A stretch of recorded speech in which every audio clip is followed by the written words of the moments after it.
The gospel must go, and the gospel is still going. Trade and Ponyankupon Shano Nyokashie.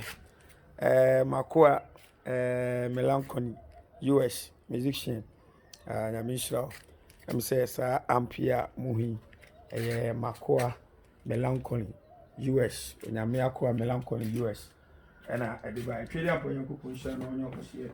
The gospel must go, and the gospel is still going. I'm saying, best Bosome bed you only.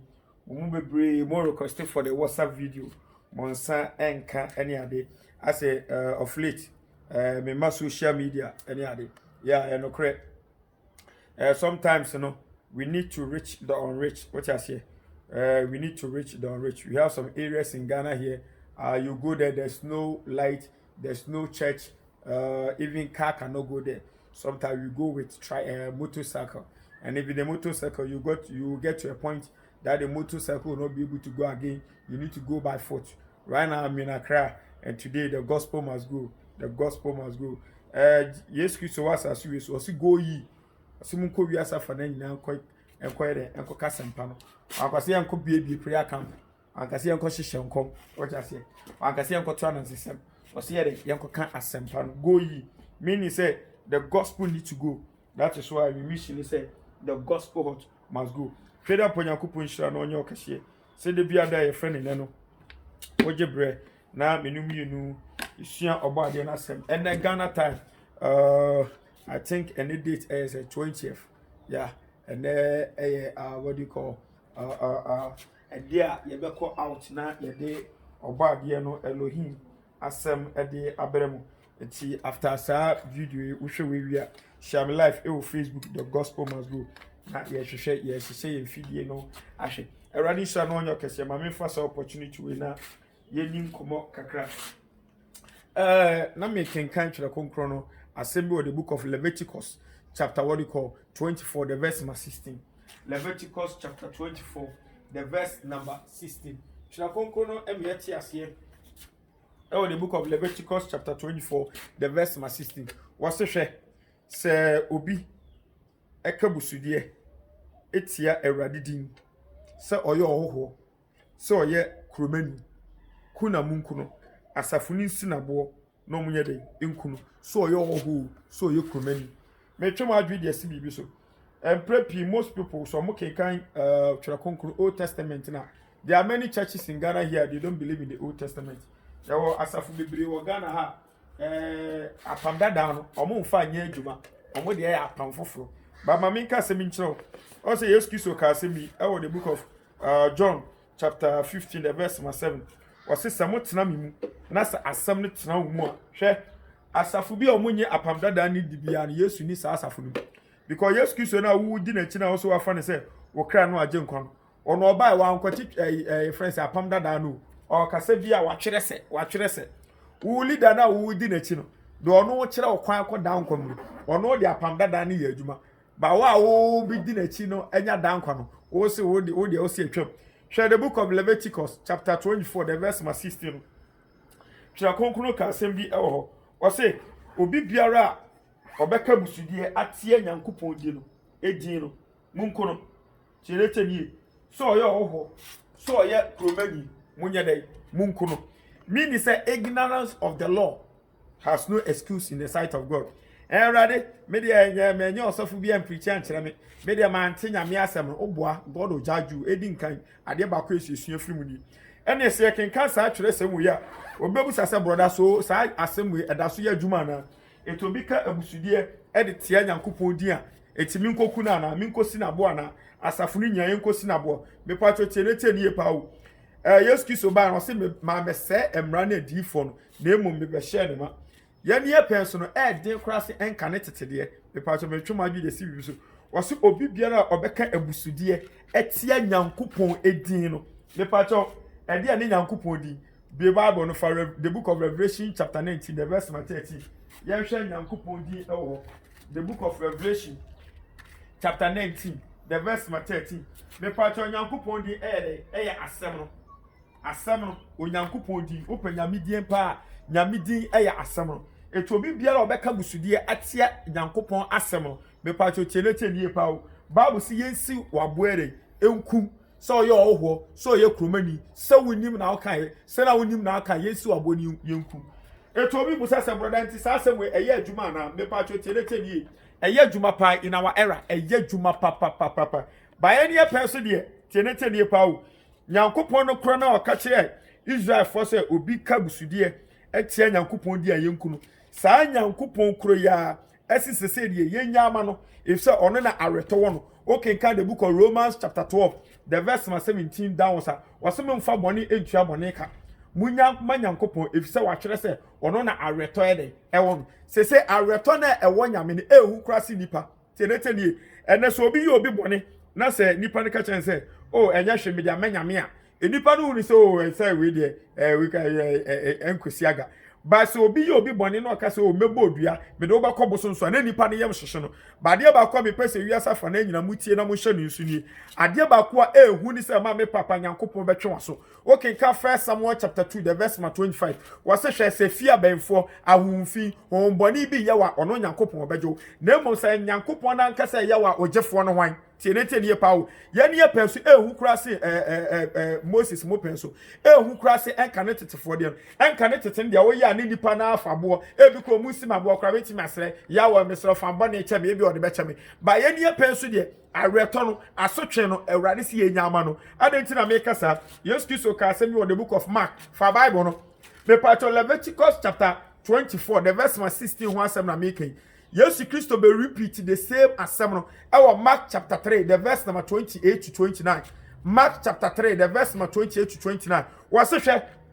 Yesu Kristo ka asemi wase se efiri na rukru obi biara obeka setia what I say obeka abusudie atia yawo de se nyankopon ye honhom what I say obi biara obeka setia hon konkro no obi biara obeka setia nyankopon din no tie ne tie die pa o Yesu Kristo kan pefe se nya se nipa no nyame mfa ne bone enche no bone fafire eni homa no that person is condemned tie ne tie die pa o wase da fabuo da no so kopim so obewuo nyame mfa ne nche ne emfa nche ne kyena tie ne tie die pa o bedi aka chose nyankopon asotwe ehu sire de nipa esi wabo etima me papa na ma nam social media Jesus Christ does not exist. Jesus Christ is an illusion. Me pacho so wunua bi se wo ba bi edi san kofo na cha me pacho tunufo because me ameka busudie no ene wa wutie na wa shama manfo sampa Christianity is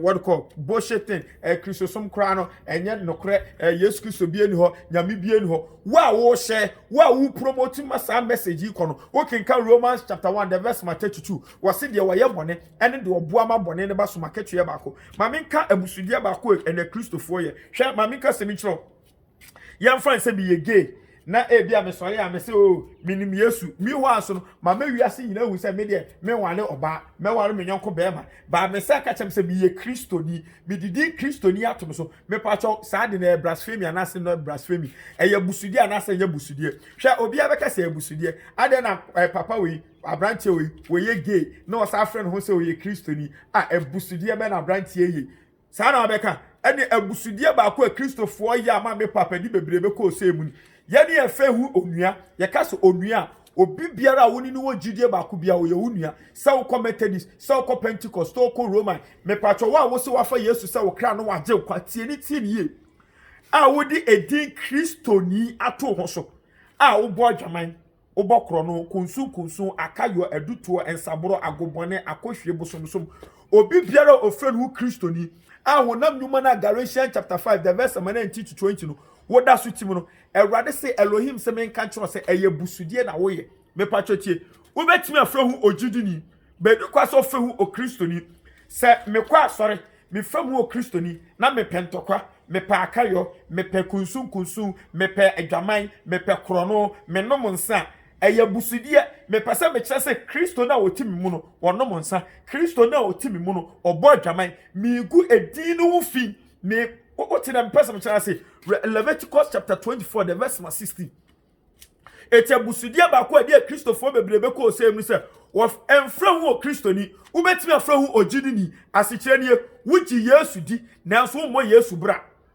eno do agidi for de obi betimi ye gidini nemu o Kristo ni hwehwe Acts chapter 11 verse 26 Antioch omo hye enkofo no musuman omo ne ye omo kasam se enkofo de omo se Christ na ye crucify no.